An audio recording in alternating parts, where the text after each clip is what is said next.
Well, going through this the second year, have you noticed in your starts you've had so far any different approaches that offenses have taken to you as the second year has gone along? Approaches to counter what you're doing.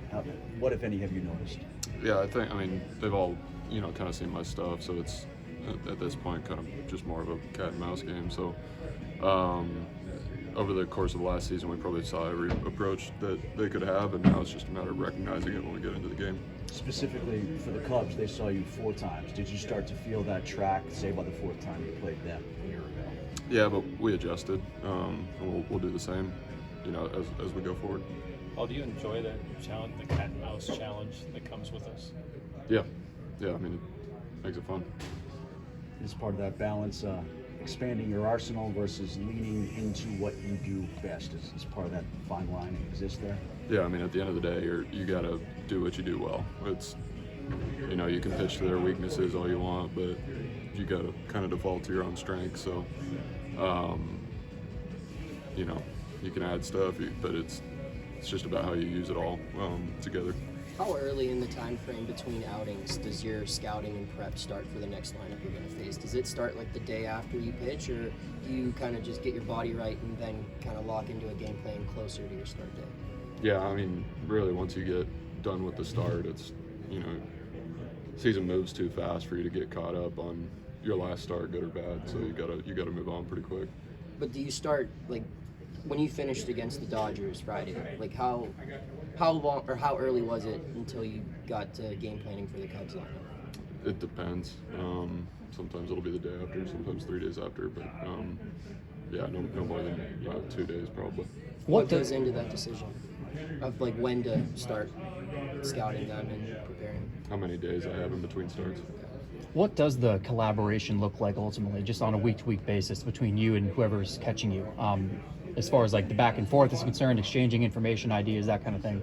Yeah, I mean, the nice thing about having a series like this is I throw the last day of the series so we can kind of see their hitters, see their swings. Obviously, the guys that they're facing are not, they don't have the same stuff as me, so, I can only gather so much from watching Heaney pitch against them, basically. So, it changes from outing to outing. You were really pleased with your breaking stuff against LA. What do you hope to improve upon? Have you looked at that? What have you been pleased with in order to possibly use it against the Cubs? Yeah, you just got to keep the feel of it, keep the execution of it. Paul, the video that went viral this season about you and Shota having that conversation right before the no-hitter right there. I guess starting off, you two haven't talked yet or have no intention of talking this series, right? I mean, if I see him, I'd love to say hi. I really like him. Okay. I guess damage will be done after today. Yeah. I guess, what's it mean to you that, a guy like that would go up to a rookie and be like, yeah, let's talk ball a little bit. Maybe I can learn something from you. Yeah, I got to watch what I say around him. He's trying to get better. Doesn't, rookie or not, he's trying to get better. So, no, it's cool. It's a cool relationship to have. And obviously being in the same division, I see him a lot. So, looking forward to watching him do his thing. Hopefully he doesn't do his thing too well today, but at some point I'll say hi. Do you take anything from him? I try to. Yeah, I mean, I don't know. I've found that I'm pretty good at doing what I do, and I'm not as good at understanding what other people do, if that makes sense. So, looking at a low release, high slot lefty who, throws 90 to 93, 94 with a splitter, that's just about the exact opposite of my repertoire. So, I'll take what I can. Does that dovetail with your previous point? Like, you're better at just knowing what you do better as opposed to what other people do when you were talking about hitters? Does that carry over to the offense too? Yeah, I mean, everything. It's, I think it's just self-awareness. Paul, you spend a lot of time with Bubba, and you working with him. You guys are obviously close.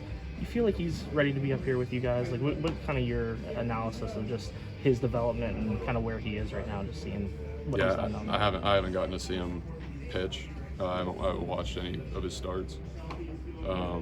But how many hits has he given up? 3?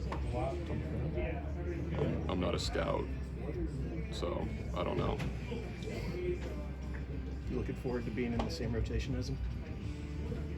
Yeah, I mean, it's I mean he's my buddy, you know, obviously. So looking forward to being with him every day, whenever that is.